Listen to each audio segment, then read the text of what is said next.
Good morning सभी को। आज हम लोग पढ़ेंगे workshop calculation and science. Workshop calculation and science में आज हम लोग देखेंगे मास, वेट एंड डेंसिटी। क्या है? मास, वेट एवं डेंसिटी। हिंदी में इसको बोलते हैं द्रव्यमान। द्रव्यमान,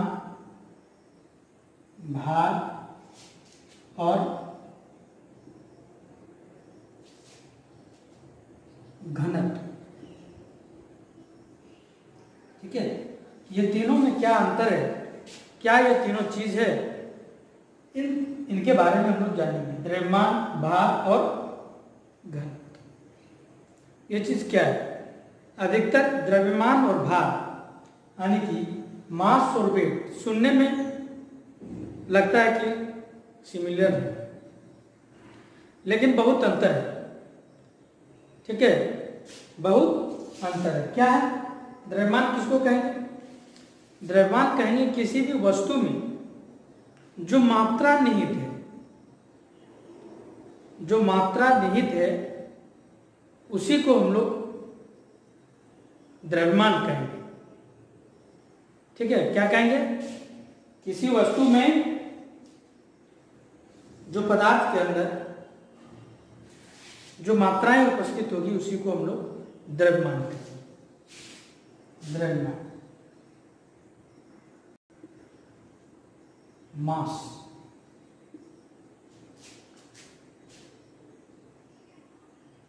किसी भी पदार्थ के अंदर उपस्थित मात्रा को द्रव्यमान कहते हैं। ठीक है, इसको m से सूचित करते हैं, इसे m से सूचित करते हैं।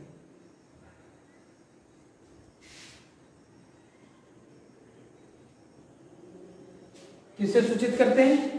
इसको जो है हम लोग m से सूचित करते हैं। यही है द्रव्यमान। ठीक है, इसका मात्रक जो एसआई मात्रक होता है, इसका एसआई मात्रक केजी होता है। क्या होता है? इसका एसआई मात्रक केजी होता है। ठीक है, 3 मात्रक होता है। एक को कहते हैं हम लोग सीजीएस, एक को बोलते हैं एफपीएस और एक बोलते हैं एमकेएस। ठीक है, 3 प्रणाली होता है, सीजीएस, एफपीएस और एमकेएस। अगर बोलेगा कि सीजीएस में द्रव्यमान का क्या होता है, तो सीजीएस जी मतलब ग्राम। ठीक है, ये सेंटीमीटर है, ये ग्राम है, ये सेकंड है। सीजीएस में जो द्रव्यमान का मात्रक होगा, सीजीएस में द्रव्यमान का मात्रक का जो मात्रक होगा क्या होगा? ग्राम। क्या होगा? ग्राम होगा। उसी प्रकार हम लोग एफपीएस कर लेते हैं। एफपीएस में द्रव्यमान का मात्रक, ठीक है, फुट, पाउंड, सेकेंड। तो ये होता है पाउंड। ऐसे भी लिख सकते हैं आप, ग्राम जिसको शॉर्ट में जी बोलते हैं, पाउंड जिसको पी बोलते हैं। ठीक है, क्या बोलते हैं? पाउंड बोलते हैं, जिसको पी से सूचित करते हैं। ठीक है, ये एफपीएस। एमकेएस प्रणाली का संशोधित रूप ही एसआई प्रणाली है। एमकेएस क्या होता है? ये हो गया मीटर, ये हो गया केजी, ये हो गया सेकेंड। तो एमकेएस में द्रव्यमान का मात्रक होगा, क्या होगा? केजी होगा, किलोग्राम होगा। क्या होगा? केजी होगा, किलोग्राम होगा। तो द्रव्यमान को समझे कि नहीं समझे?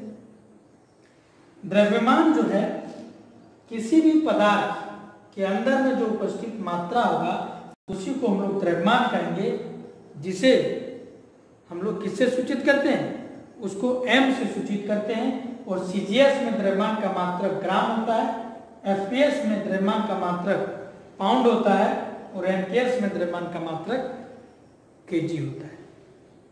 यह द्रव्यमान कभी भी चेंज नहीं हो सकता है, परिवर्तित नहीं हो सकता है, हमेशा क्या होता है, निश्चित होता है, यह बदलता नहीं है।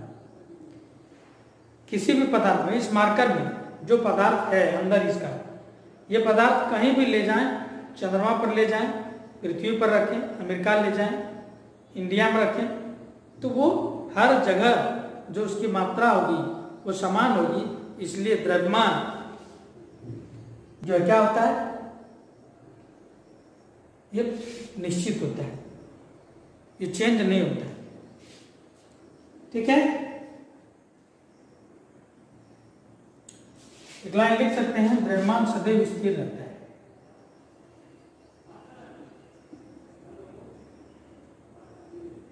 द्रव्यमान सदैव स्थिर रहता है।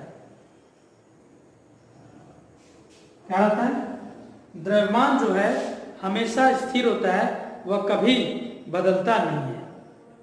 ठीक है, यह है द्रव्यमान के बारे में, आप इसे नोट करेंगे। द्रव्यमान क्या है, किसी भी पदार्थ के अंदर उपस्थित मात्रा को द्रव्यमान कहते हैं, जिसे m से सूचित करते हैं और उसका SI मात्रक kg होता है। इसी प्रकार अगर पूछ दे आपको कि सीजीएस में द्रव्यमान का मात्रक क्या होता है, ग्राम होता है, एफपीएस में द्रव्यमान का मात्रक पाउंड होता है और एमकेएस में द्रव्यमान का मात्रक केजी होता है। एमकेएस को ही ब्रिटिश प्रणाली बोलते हैं और इसी का संशोधित रूप एसआई मात्रक। ठीक है, चलिए आप इसे नोट करें, उसके बाद फिर हम दूसरा चीज बताएंगे।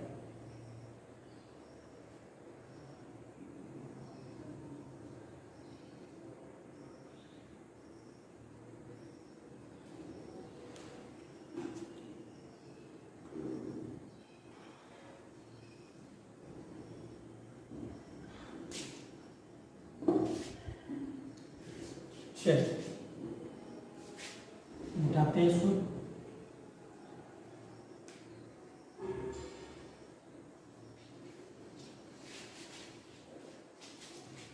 अब देखेंगे वेट।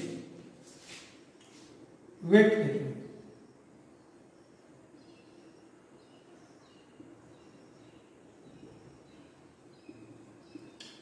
भार। क्या है भार? ये भार मतलब बोझ। बोझ मतलब किस पर बोझ? पृथ्वी पर बोझ। यानी कि पृथ्वी किसी भी वस्तु को खींचती है अपने ओर। जैसे मार्कर को हम लोग छोड़ेंगे तो वो नीचे गिरेगा, तो नीचे गिरेगा इसका मतलब क्या है, उसको कोई न कोई आदमी खींच रहा है। आदमी नहीं, उसको कुछ न कोई ऐसा बल है जो इसको खींच रहा है, तभी नीचे आ रहा है। और नहीं तो क्या होता है, नीचे नहीं आता। तो कोई भी वस्तु जिस बल से, किसी वस्तु को जिस बल से पृथ्वी अपनी ओर खींचती है उसी को उसका भार बोलते हैं। ठीक है, तो ये जो है स्थिर नहीं होता है। जैसे मान लीजिए यहाँ पृथ्वी पर हम लोग जो है इंडिया में है, इंडिया में जिस बल से खींच रहा है कोई जरूरी नहीं है कि अमेरिका में उसी बल से खींचेगा, कोई जरूरी नहीं है कि चंद्रमा भी उसी बल से खींचेगा। तो हर जगह क्या होगा, गुरुत्वाकर्षण चेंज होगा तो वह भार भी चेंज हो जाएगा। भार क्या होगा, चेंज हो जाएगा, लेकिन द्रव्यमान चेंज नहीं होगा। पृथ्वी अलग अलग जगह पर अलग अलग गुरुत्वाकर्षण से खींचेगा। हम लोग विश्व रेखा पर अगर चले जाएंगे तो सबसे ज्यादा खींचेगा। जैसे जैसे पृथ्वी के ध्रुव की ओर जाएंगे कम बल से खींचेगा, ध्रुव पर तो एकदम खींचेगा ही नहीं। तो ये क्या है, यही भार है। यानी कि पृथ्वी जिस बल से किसी वस्तु को अपनी ओर खींचती है उसी को उसका भार कहते हैं। ठीक है, क्या लिखेंगे, गुरुत्वाकर्षण के कारण, गुरुत्वाकर्षण। ठीक है,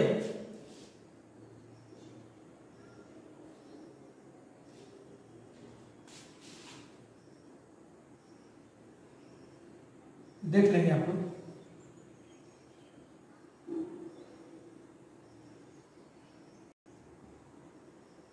गुरुत्वाकर्षण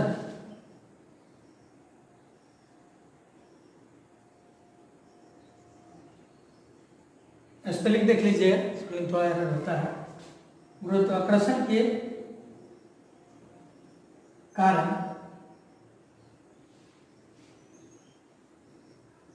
किसी भी वस्तु को जिस बल से अपनी ओर खींचती है, अपनी ओर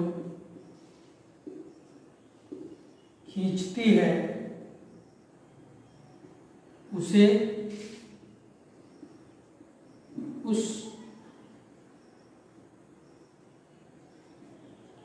उस वस्तु का भार कहा जाता है। ठीक है, गुरुत्वाकर्षण के कारण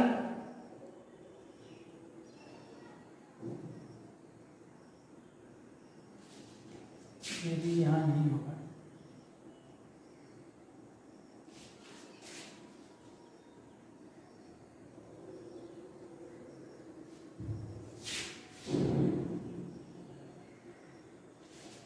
गुरुत्वाकर्षण के कारण किसी भी वस्तु को जिस बल से अपनी ओर खींचती है, उस वस्तु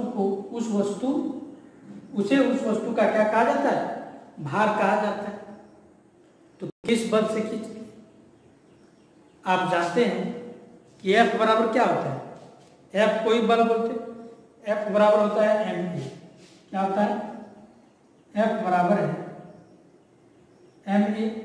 तो कोई वस्तु पर बल उतना लगेगा जितना द्रव्यमान है और जिस त्वरण से उसको हम लोग गति कराएंगे। जिस त्वरण से गति कराएंगे और जितना द्रव्यमान है, इसी के दोनों का गुणनफल जो होगा बल के बराबर होगा।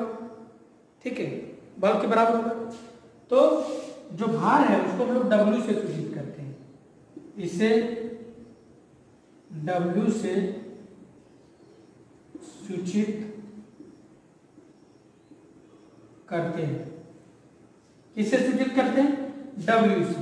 तो W बराबर क्या होगा? W बराबर क्या हो जाएगा? देखिए M तो रहेगा ही, M तो रहेगा ही। ठीक है, M तो रहेगा ही। अब A क्या था? त्वरण था। तो A जब त्वरण है तो पृथ्वी पर कोई भी वस्तु का जो त्वरण होगा उसी को हम लोग गुरुत्वीय त्वरण कहते हैं, जिसको G से सूचित करते हैं। ठीक है, तो W बराबर हो जाता है mg। क्या होता है? W बराबर हो जाता है mg, जहां हम लोग लिखेंगे W बराबर, जहां क्या है? W बराबर क्या है? भार है। m बराबर क्या है? वस्तु का द्रव्यमान है, और g बराबर गुरुत्वीय त्वरण है।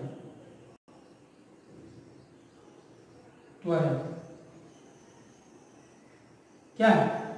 गुरुत्वीय त्वरण है। तो W बराबर क्या हो गया? mg हो गया। यानी कि भार क्या होगा? भार परिवर्तनशील होगा। किसी भी वस्तु का भार, किसी भी वस्तु का भार परिवर्तनशील होगा। लेकिन द्रव्यमान क्या होगा? द्रव्यमान स्थिर रहेगा, द्रव्यमान परिवर्तनशील नहीं होगा। भार परिवर्तनशील होगा। क्यों? क्योंकि ये जो भार है mg यानी कि गुरुत्वीय त्वरण पर डिपेंड करेगा। m तो नहीं बदलेगा, लेकिन g क्या होगा? g बदलते जाएगा, चेंज होते जाएगा। अलग अलग स्थान पर g अलग अलग होगा, तो वहां का वेट भी अलग अलग होगा। जैसे अगर किसी वस्तु को हम लोग चंद्रमा पर ले जाएंगे तो वहां का जो वस्तु का भार होगा 1/6 हो जाएगा। क्यों? क्योंकि 1/6 त्वरण से चंद्रमा अपने ओर खींचती है, 6 गुना ज्यादा त्वरण से पृथ्वी किसी वस्तु को खींचती है। तो वहां क्या होगा? भार कम हो जाएगा, और यहाँ पृथ्वी पर भार क्या होगा? ज्यादा होगा। उसी प्रकार हम लोग अगर चले जाएंगे अंटार्कटिका में, अंटार्कटिका पृथ्वी का कहाँ है? ऊपर में ऐसे है पृथ्वी, देखिए पृथ्वी ऐसे अंडाकार है, गोलाकार ऐसे, तो सबसे ज्यादा काम इस पर जी होगा सबसे ज्यादा। जैसे जैसे ऊपर की ओर जाएंगे जी क्या होगा, कम होते जाएगा। ठीक है, इधर जितना जाएंगे जी क्या होगा, कम होगा। सबसे ज्यादा जी कहाँ होगा, यहाँ विषुवत रेखा पर। तो विषुवत रेखा पर कौन है, साउथ अफ्रीका है। तो साउथ अफ्रीका में कोई भी वस्तु क्या होगा, ज्यादा वेट का होगा, ज्यादा भार होगा। ठीक ना, जो अंटार्कटिका है वहां सबसे कम होगा, क्यों, क्योंकि ध्रुव पर है। यहाँ समझ में आया कि नहीं, वो भूगोल तो जो है आप लोग देखेंगे बाद में कहाँ क्या है ये। यानी कि वेट जो भार है वो परिवर्तनशील है। इसको अगर स्थान परिवर्तन करेंगे तो इसके भार में भी परिवर्तन होगा, लेकिन द्रव्यमान परिवर्तनशील नहीं होता है। ठीक है, इतना आप नोट करेंगे। इसका जो एसआई मात्रक न्यूटन होता है। ठीक ना, एसआई मात्रक न्यूटन मीटर इसको।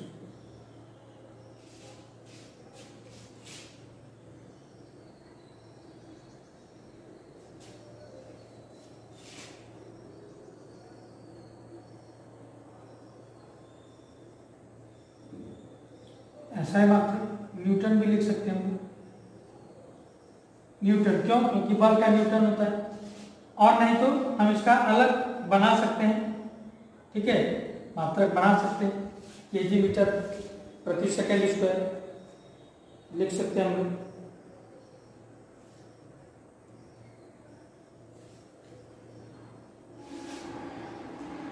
ठीक है, समझे कि नहीं समझे, एक बार फिर से आप समझिए। कल फिर आपको दोनों में अंतर बताएंगे। ठीक है, और फिर घनत्व के बारे में बताएंगे। आज दो ही चीज के बारे में सीखिए, क्योंकि ज्यादा सीखने से दिक्कत है। एक बार फिर सुनिए, द्रव्यमान क्या है। द्रव्यमान किसी भी वस्तु में उपस्थित जो मात्राएं होगा, जो मात्रा उसमें भरी होगी, उसके अंदर जो मात्राएं होगा, उसी को हम लोग द्रव्यमान कहेंगे। द्रव्यमान स्थिर होता है या परिवर्तनशील नहीं होता है। किसी भी स्थान परिवर्तन करने पर जो है द्रव्यमान स्थिर होगा, कांस्टेंट होगा, यह चेंज नहीं करेगा। इसका एसआई मात्रक जो है किलोग्राम होता है, केजी होता है। इसी में अगर हम लोग 3 मात्रक पढ़े हैं, एफपीएस, एमकेएस और सीजीएस। सीजीएस में द्रव्यमान का मात्रक ग्राम होता है, एफपीएस में पाउंड होता है और एमकेएस में क्या होता है, केजी होता है। उसी प्रकार जो है भार क्या है, कोई भी वस्तु को पृथ्वी अपनी ओर जिस बल से खींचता है उसी को उस वस्तु का भार कहते हैं। किस बल से खींचता है, यानी कि कोई भी द्रव्यमान, जितनी द्रव्यमान होगा और जो गुरुत्वीय त्वरण होगा उसी का गुणनफल क्या होगा, भार के बराबर होगा। इसीलिए W बराबर mg लिखते हैं। इसका जो मात्रक होगा न्यूटन होगा। ऐसा ही मात्रक न्यूटन होता है। ठीक है, और सीजीएस मात्रक इसका डाइन होता है और एफपीएस में पाउंडल होता है। लेकिन आपको याद रखना है एसआई मात्रक हर जगह एसआई पूछता है, और तो सीजीएस में इसका मात्रक डाइन होता है। ठीक है, यह स्थान परिवर्तन करने पर क्या होगा, परिवर्तनशील होगा। अलग अलग गुरुत्वीय त्वरण होने के कारण भार भी अलग अलग हो जाता है। तो यह था द्रव्यमान और भार। नेक्स्ट क्लास में हम लोग पढ़ेंगे घनत्व के बारे में और द्रव्यमान और भार के बारे में कुछ अंतर और कुछ समानताएं पढ़ेंगे। आज इतना ही, मिलते हैं अगली क्लास में। हमारे साथ जुड़ने के लिए आप सबों को बहुत बहुत धन्यवाद।